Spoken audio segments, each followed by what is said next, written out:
ได้ยังทักทายสบายดีทุกคนมาที่เฮ็ดลาบพี่น้องเฮ็ดลาบสุกพี่น้องอย่ามันเผ็ดอย่าลูกกินบ่ได้ทุกคนมาเบิ่งเด้อทุกคนเอ้ยนี่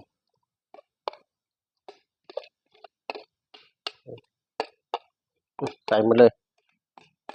ใส่หลายแซ่บหลายพี่น้อง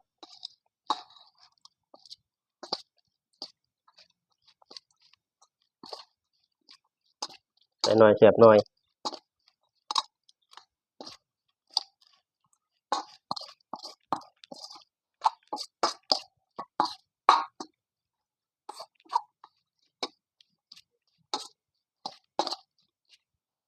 ใส่หมด